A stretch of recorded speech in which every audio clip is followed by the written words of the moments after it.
Marilah kita mulai kuliah pada pagi hari ini dengan bacaan bismillah bersama-sama. Bismillahirrahmanirrahim.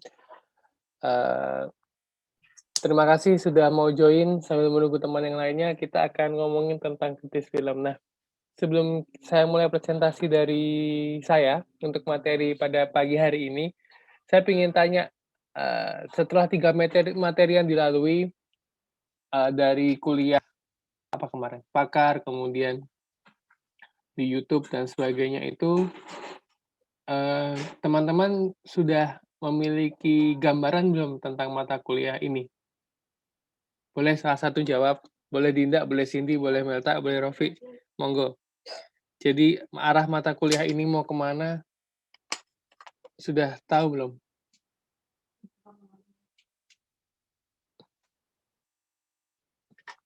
Silakan.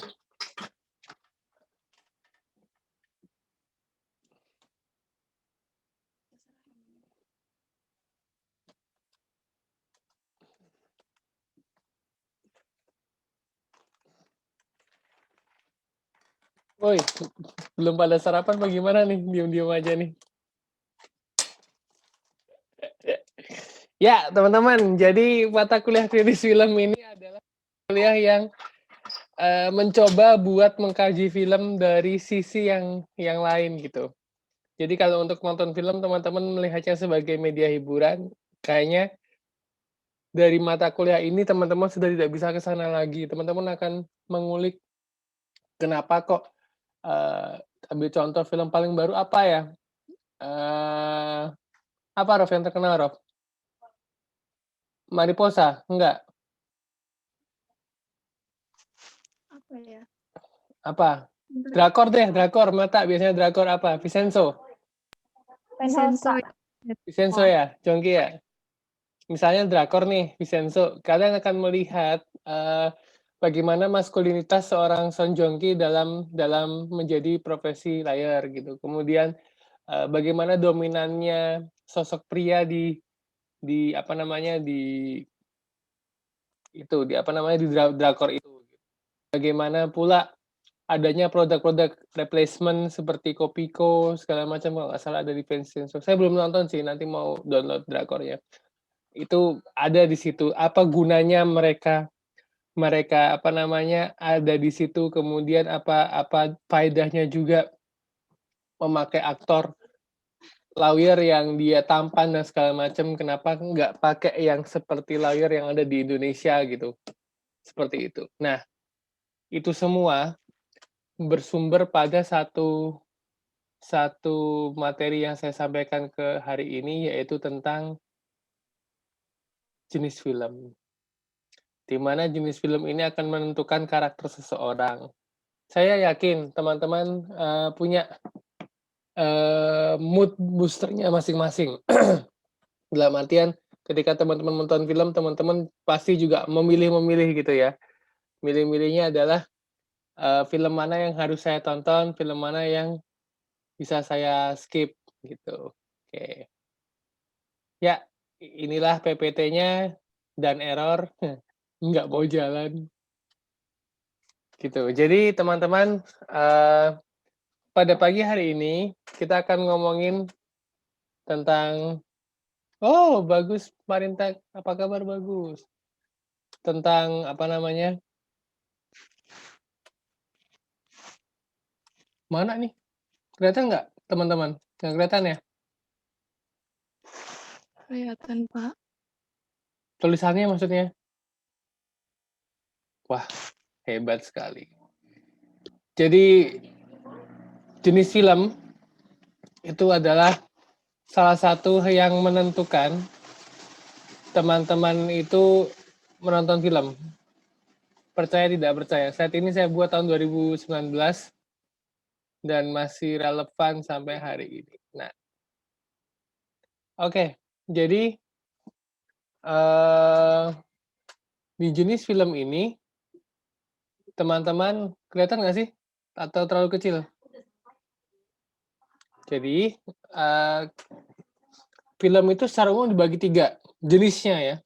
Dokumenter, fiksi, dan eksperimental. 3 itu yang mendasari teman-teman mau itu nanti genre apa, jadi dia genrenya ada sci-fi, ada thriller, ada romantik, ada drama dan sebagainya, itu, akar masalahnya atau akar dasarnya itu ada di 3, dokumenter, fiksi, dan eksperimental. Kenapa saya bilang akar masalah? Karena dibagi berdasarkan cara bertuturnya, teman-teman. Apakah dia cerita dan non-cerita. Cerita dan non-cerita, ya. Film fiksi itu jelas kita masuk ke dalam film cerita. Tapi kalau yang non-cerita itu ada 2, yaitu dokumenter dan eksperimental. Jadinya, kedua film ini, yang pertama dokumenter itu menawarkan realita. Jadi dia benar-benar, sebuah gambaran nyata yang ada juga sumbernya dan kejadian benar-benar di dunia nyata, kemudian dia difilmkan, gitu. Itu dokumenter. Kalau yang eksperimental, itu adalah film yang dia menggunakan konsep formalism atau abstrak. Nah, jadi film eksperimental ini berbeda dengan film fiksi dan film dokumenter. Kenapa? Karena film eksperimental ini adalah film-film yang dia, digunakan untuk, teman-teman itu diajak untuk berpikir bersama-sama. Contoh ya nih ya, contoh. Kalian pernah nonton National Geographic? Pernah nggak? Yang hewan-hewan itu? Pernah, Pak, pernah. Nah, itu termasuk Pernah, Pak. eksperimental atau dokumenter? Eksperimen. Dokumenter. Eksperimental kenapa? Dokumenter kenapa? Kalau Ayo. kalau apa, eksperimental kan itu secara langsung gitu loh, Pak. Bukan menceritakan sebuah, apa ya, kayak kejadian nyata. Gimana ya jelasinnya? Ayo. Nih, saya kasih nih bagannya nih. Waduh, kok oh, ada ininya. Mana? Ini ya, nih. Oke. Kalian jelasin, aku potong dulu sebentar. Saya lupa kalau kita pakai akun gratisan, jadinya ini harus cepat. Harus 2 kali. Oke. Akan sangat membingungkan kemarin, ketika eksperimental itu ditaruh di contoh. National Geographic itu termasuk dokumenter. Yang termasuk film-film eksperimental itu adalah film-film yang menggunakan formalism. Jadi kalian diajak berpikir. Percaya nggak percaya, contoh yang paling nyata film eksperimental itu adalah apa yo?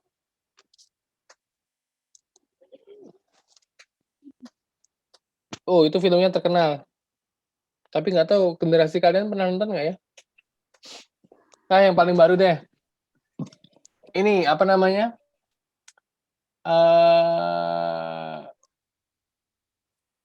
Contohnya itu kalau di zamannya saya tuh ada sebuah film yang dia itu untuk academic purpose.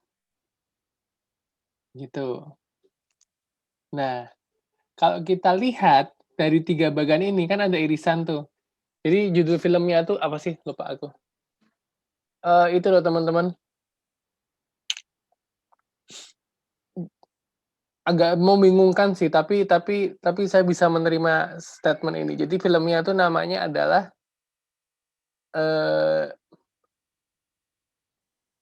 Jurassic Park, tapi dia yang real, bukannya fiksi yang yang real. Jadi dia yang benar-benar semi dokumenter juga. Gitu. Terus kemudian seiring bertambahnya waktu, si film eksperimental ini mulai menyusut. Kenapa? Karena irisannya sangat mirip dengan fiksi. eksperimental itu yang paling baru saya baru ingat, The Social Dilemma-nya Netflix itu eksperimental. Percaya tidak percaya. Nah, tapi dia dijadikan fiksi seiring berjalannya waktu. Kenapa? Karena kalau misalnya eksperimental saja, teman-teman akan menontonnya tuh akan capek gitu loh. Capek sekali nonton eksperimental itu. Makanya zaman sekarang ada irisan di tengah ini bahwa film fiksi itu berada di dua kutub ya. Jadi antara dokumenter sama eksperimental, dia di tengah-tengah. Artinya dia fleksibel. Jadi dokumenter bisa difiksikan, eksperimental bisa difiksikan. Jadi blended sekali. Nah, akhirnya lama-kelamaan perkembangan film ini diambil dengan gaya pengambilannya dan tata cerita. Hati-hati ya. Hati-hati. Yang dokumenter itu diambil dengan pengambilan gambarnya, bukan ceritanya. Jadi dokumenter itu tetap ceritanya adalah potretnya, tetapi cara pengambilannya bisa difiksikan. Tapi film fiksi itu tidak diambil dengan cara gambarnya, tapi tata ceritanya, gitu. Paham nggak? Contoh ambil film fiksi nih, yang didokumenterkan. Tadi saya minta eksperimental, itu The Social Dilemma-nya Netflix, ya. Dia fiksi, film fiksi dengan tata cara eksperimental yang di tengah ini loh.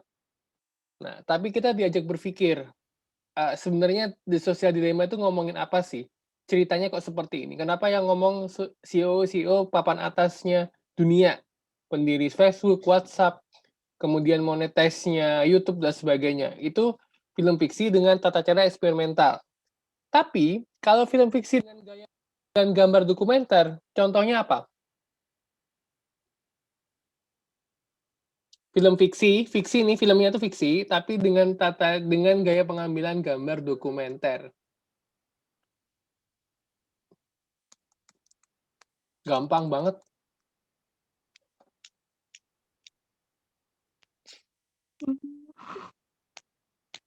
Clue, Pak, clue. Clue-nya adalah film fiksi dengan gaya pengambilan gambar dokumenter itu terletak di footage-nya biasanya. Kayak kamu kemarin ngobrol sama saya karena Rofi sekarang banyak sering ketemu saya ngomongin Replay 1988 itu drakor. Itu fiksi, gambarnya dokumenter. Yang paling kentara. Kalau teman-teman lihat seperti filmnya Soekarno, kemudian filmnya seperti apa sih? Sultan Agung, film-film Indonesia itu semua ada footage-nya. Adalah gaya pengambilannya gambar dokumenter. Tapi yang paling kentara, film fiksi dengan gaya pengambilan gambar dokumenter itu terjadi di filmnya apa yo? Di filmnya bisa bilang Titanic bisa, karena dia rekonstruksi kapal. Ingat ya, Titanic ya. Cerita awalnya apa? Ceritanya kan si Rose tua, terus dia ke apa namanya? Ke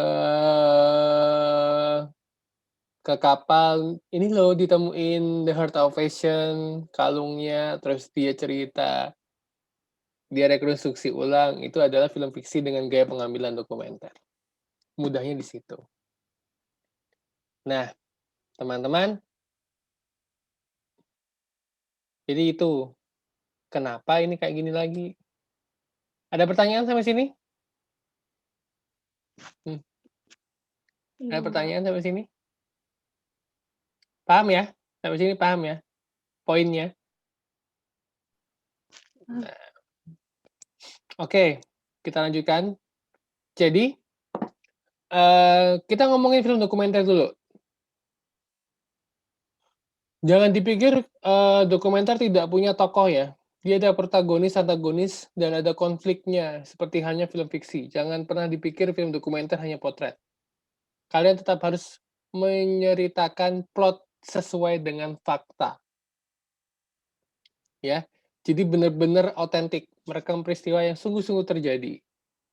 Gitu. Mungkin sebentar lagi akan terbit film tentang, I don't know, ekspansi militer di mana? Myanmar apa Vietnam ya? Myanmar ya. Nah, Karena dulu pernah di YouTube kalian cek, mau film dokumenter yang paling hits sekarang, yang di YouTube teman-teman boleh cek, One Month Life in Wuhan mungkin?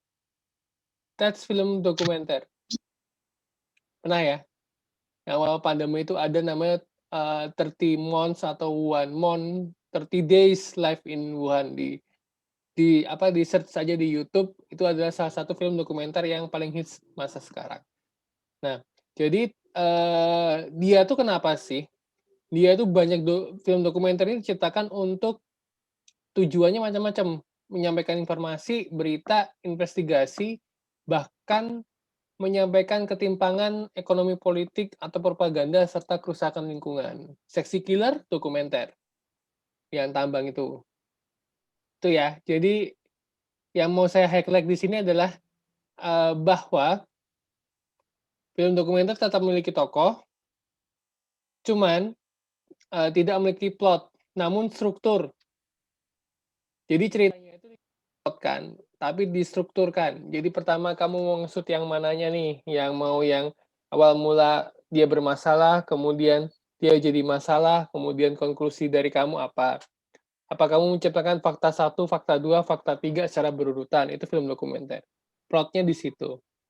Beda lagi dengan film fiksi tadi, film fiksi bisa dengan, apa namanya, plot atau cerita. Dia itu dokumentaris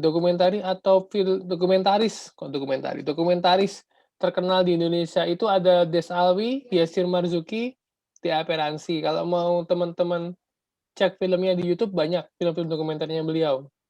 Tapi awal mulanya dari John Gerson tahun 98. Jadi dia melakukan reportase secara tulisan dan memfilmkan itu gitu. Gerson itu dokumenter tentang apa namanya, persiapan produksi dari sebuah film. Dia clear-kan bahwa itu sangat penting. Makanya bentuknya itu pendekatannya pasti ada rekonstruksi ulang sebuah peristiwa. TV One tuh kalau jam 9, jam 11 malam tuh kayak rekonstruksi ulang sebuah peristiwa.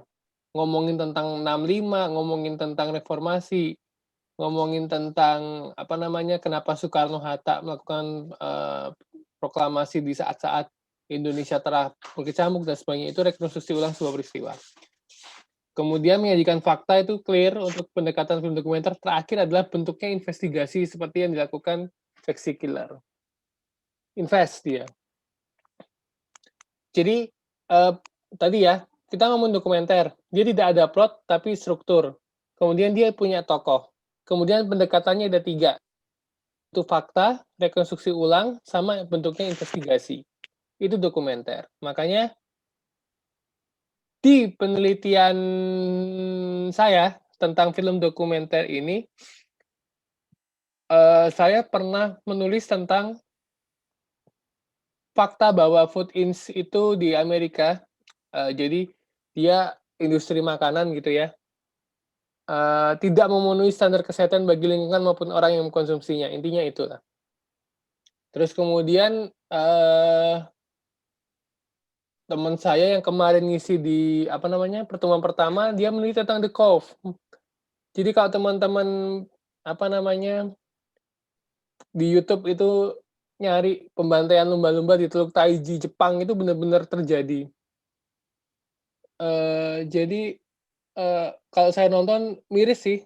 Saya lihat lumba-lumba lucu gitu di Taiji, Jepang. Jadi kan Jepang kan mengkonsumsi lumba-lumba ya, entah kalau yang hiu kan hanya diambil siripnya, tapi yang lumba-lumba ini dibantai untuk dikonsumsi di Teluk Taiji, Jepang. Itu teman-teman nonton aja film dokumenter The Cove, itu bener-bener luar biasa ngerinya gitu ya. Kalau yang saya tulis Food Inc. itu ketika logikanya beda ya, kalau misalnya kita di Indonesia sedang makan, ada kecoa lewat, kitanya paling posting di YouTube atau di sosial media atau di story biar viral. Tapi kalau di Amerika di Food Inc. ini, si Food Inc. ini dituntut karena nggak nganggap penting standar kesehatan bagi lingkungan maupun orang konsumsinya. Makanya dia pernyataannya tertulis, jadi lebih elegan. Kalau netizen-netizen atau kita di Indonesia itu tidak berani untuk memotret itu, gitu. Jadi 2 penelitian ini pernah diteliti dan yang paling berkesan jujur yang The Cove sih. Jadi kalau kalian nanti search YouTube mungkin masih ada filmnya, semoga nggak take down. Itu benar-benar kejadian teman-teman, mungkin sampai hari ini masih kejadian. Makanya lahirlah NGO-NGO penyelamat kayak gitu. Nah, kemudian ciri-ciri film dokumenter. Khas ya tekniknya ya. Jadi kameranya ringan. Ringan tuh maksudnya cara ngesutnya, bukan kameranya beratnya ringan, enggak. Cara ngesutnya. Itu lensanya pakai zoom, kemudian minim, lalu efek efek suara digunakan, informasi pada penontonnya itu interview dan footage atau cuplikan gambar dan video, ciri-cirinya itu. Itulah film dokumenter. Jadi adanya kemudahan, fleksibilitas, efektivitas dari struktur, tidak plot ya, struktur-struktur yang digabungkan di dokumenter itu mencoba untuk melihat fakta, tapi cara pengambilan gambarnya itu kalau yang sekarang dibikin secara menarik mungkin. Jadi dibikin seperti fiksi. Kenapa? Untuk teman-teman bisa memahami. Nah,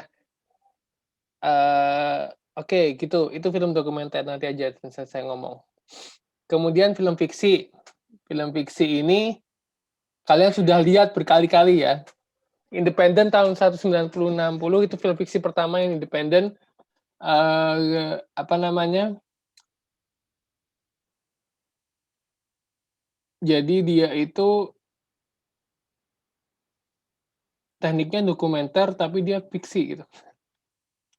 Jadi ada naratif dan sinematik, masih ingat ya unsur film ya, naratif dan sinematik, bahwasannya film fiksi itu bisa dilakukan, bisa dokumenter. Jadi benar-benar blended teman-teman, jangan bilang.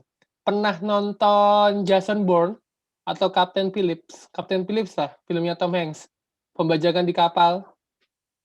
Nah, nggak pernah Pak, karena film-film tersebut bukan film-film itu ya. Kalau Tom Hanks yang terkenal mungkin ya Angel and Demon, kemudian Devil Code gitu kan, Da Vinci Code, sorry Devil Code. Nah, film fiksi ini percaya tidak percaya akan memiliki tendensi ke salah satu kutub, baik naratif maupun sinematik. Ini yang harus teman-teman bedakan dengan film dokumenter. Kenapa? Karena kalau dokumenter itu dia objektif, apa adanya kan tadi kan faktanya. Tapi kalau film fiksi, dia tendensi ke salah satu, mau naratifnya atau sinematiknya. Gitu. Berisik maaf ya, ada yang lagi kerja di samping. Nah, kemudian film fiksi ini kenapa harus tendensi ke salah satu kutub? Kamu mau menangin ceritanya atau mau menangin unsur sinematiknya itu terserah pada sutradara di sini film fiksi ya. Contoh, udah ada yang lihat Raya and the Last Dragon? Disney paling baru itu Raya yang dia budaya Asia Tenggara. Raya and the Last Dragon dia animation kalau nggak salah gitu. Nah itu bicara tentang dia lebih condong ke unsur naratifnya, ceritanya. Dia ingin nunjukin budaya Asia Tenggara.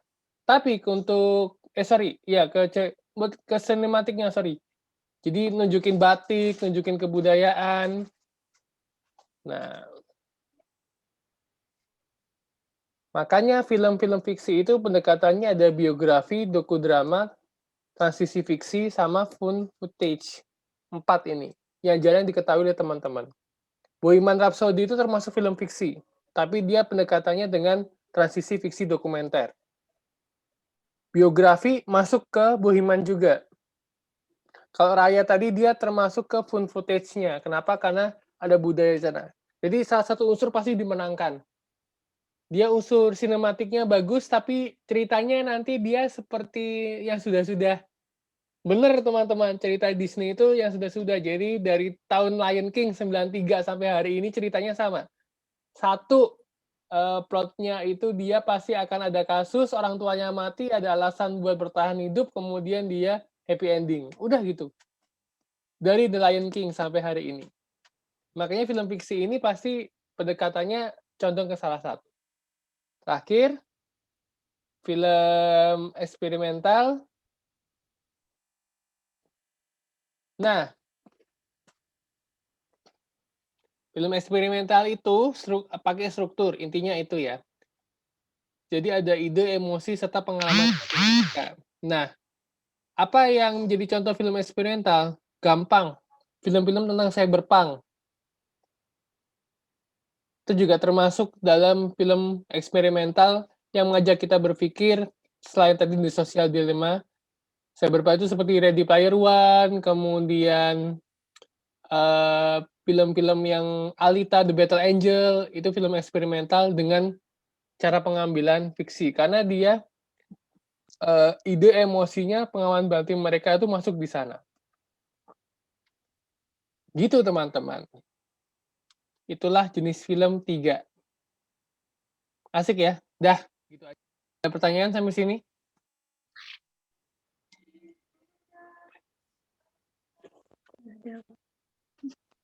Sip. Jadi saya rangkum ada 3 jenis film. Yang pertama adalah fiksi, yang dia berdiri di 2 kutub, di samping kanan samping kirinya yaitu dokumenter sama eksperimental. Ketiganya itu bisa berdiri sendiri, bisa ngeblend. Makanya yang menyatukan itu adalah film fiksi. Kenapa? Karena kalau misalnya dokumenter diambil cara pengambilan gambarnya dengan film fiksi, itu keren. Film fiksi yang ceritanya eksperimental itu juga keren. Jadi silakan teman-teman lebih condong kemana. Nah, itu pagi ini karena nggak banyak yang ikut, nanti saya posting di YouTube untuk di-share ke teman-teman. Tenang aja, apa namanya, private private video. Jadi untuk academic purpose. Terus kemudian untuk praktikum jam 10, saya tidak adakan, tapi saya punya tugas buat teman-teman. Tugasnya sangat mudah, tolong dikasih tahu ke teman-teman lainnya. Tolong teman-teman sekarang biasakan nonton film dokumenter untuk pembanding fiksi.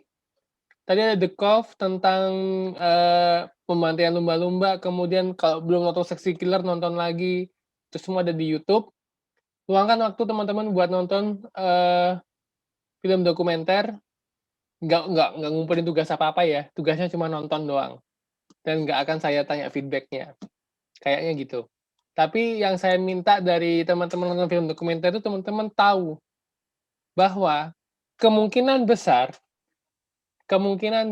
ketika nanti teman-teman sudah banyak nonton film, bukan tidak mungkin UAS kritis film pada musim 2021 genap ini akan film. Gitu. Jadi UASnya nanti kalian bikin film. Bukan tidak mungkin loh ya. Gitu. Ini masih common sense, masih saya menimang-nimang tentang kehebatan angkatan 2018 setelah kemarin antariksa. Gitu teman-teman. Untuk udah ada pertanyaan nggak?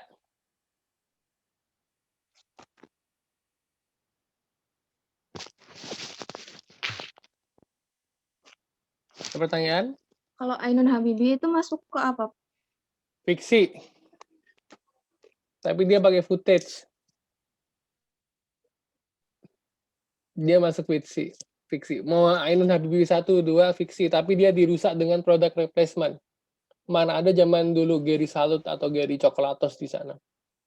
Pabriknya aja belum ada, tapi sudah ada produknya. Jadi film-film Indonesia... Pemburu di Manchester itu juga fiksi dokumenter ya, Pak? Apa ya, bukan, Pak? Dia cerita tentang jurnalis ya, yang di Manchester biru ya. Ya, itu fiksi, tapi dibikin seolah-olah ada fokusnya untuk membranding si Man City yang sekarang selisihnya 20 poin sama peringkat 2. Itu. Jadi dia pakai pakai footage tadi itu. Tadi kan ada 4 pendekatan tuh.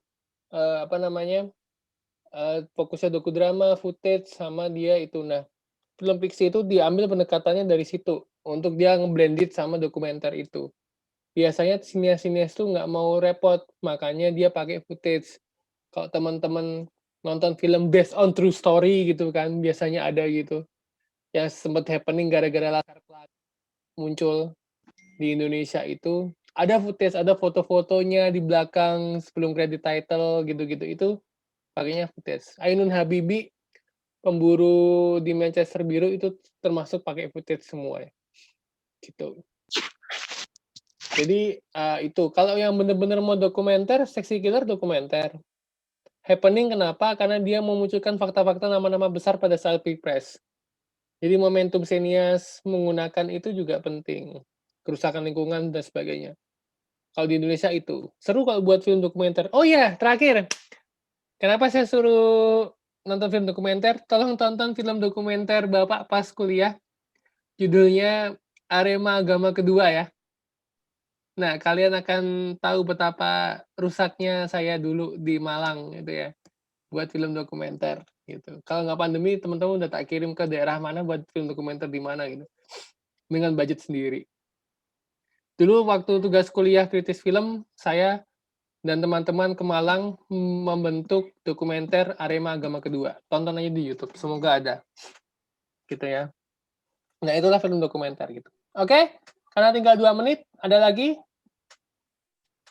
Bagus sudah selesai dari nyepi ya. Selamat Bagus. Gitu. Selamat nyepi juga telat. Kayak gitu teman-teman, thank you. Kita ketemu di audiovisual hari Kamis ya.